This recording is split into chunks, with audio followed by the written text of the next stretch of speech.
A common question of late is what is more economical? Is it cloning, healing, or training? So we're going to go through that right now and see what we can figure out.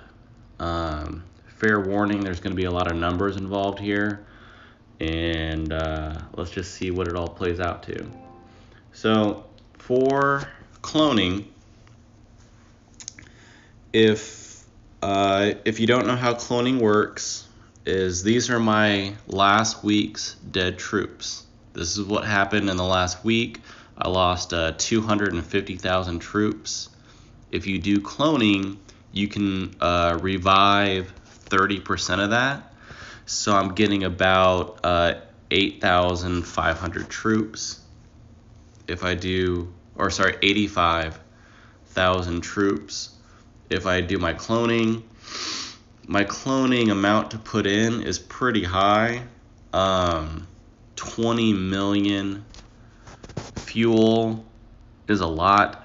10 million iron is a lot for me at this current stage.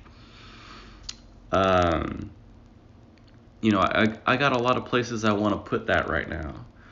If I back all these numbers out, the easiest thing I've done is I'm going to make everything applicable to wood because all the numbers work out really nice.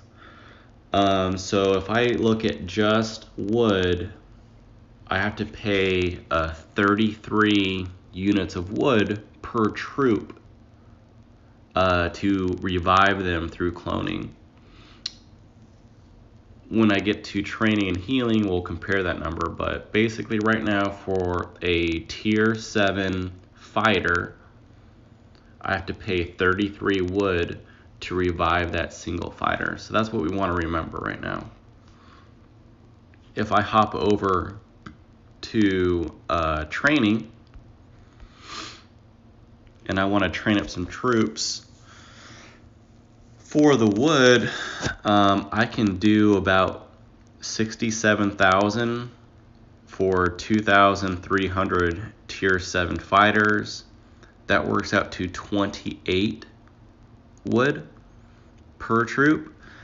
So 28 to 33, that's pretty similar. So cloning and training are not that different.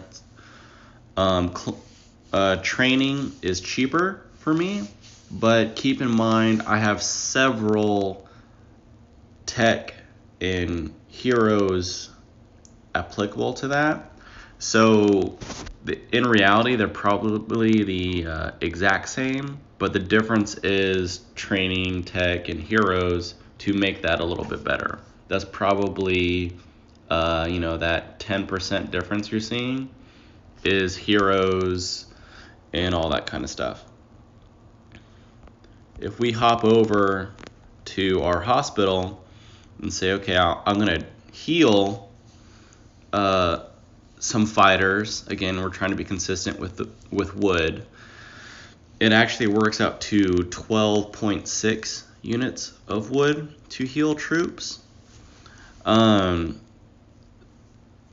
pretty good. So 12.6 for healing, 33 for cloning, and 29 for training tells you that the most economical way to run your base is not training, is not cloning, it is healing troops. Keep that in mind for your class that you pick, because there's better healing for being a raider, worse healing for being a trader.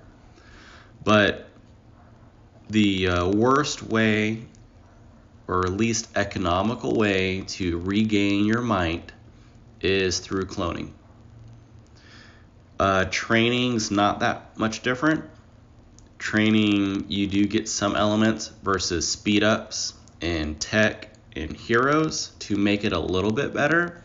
But the number one way to maintain your might and keep growing is healing.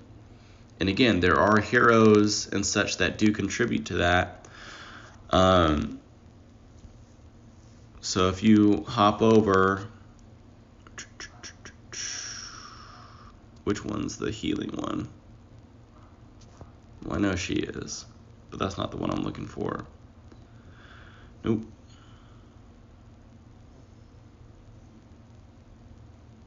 Oh, he's probably not stationed, that's why. Sorry. But healing speed, you can get some good buffs. You can get more on top of it. So maximize your healing capabilities to make sure this is very economical for you. And this is the #1 way to rebuild your whole base on the cheap. You can save millions in resources. You already saw my cloning is going to cost me 20 million of fuel. If I just heal them instead, it would only have been 10 million. So think about that, especially the tech and the heroes associated with it. This is the #1 way to keep yourself growing. So if you're high in combat and you're fighting, this is the reason why it's balanced. This is why being a raider class actually makes more money and resources, is they save here on this element. If you go to the raider class, you'll see there's perks right here. Wounded healing speed plus 100%, you're getting people out faster, and then 40% of your casualties become wounded. That's money back in your pocket, which helps balance out the passive, you lose 30% production and 30% of fuel, food, lumber, and iron. So if you're active in combat, this is why endgame, Raider is the answer. If you're in your 20s, Raider's where you want to be, and this is exactly why that is the answer. Your net gain is better healing, and therefore being a Raider, and that's usually people at the end of the game, level 20 and up. This is where you want to be.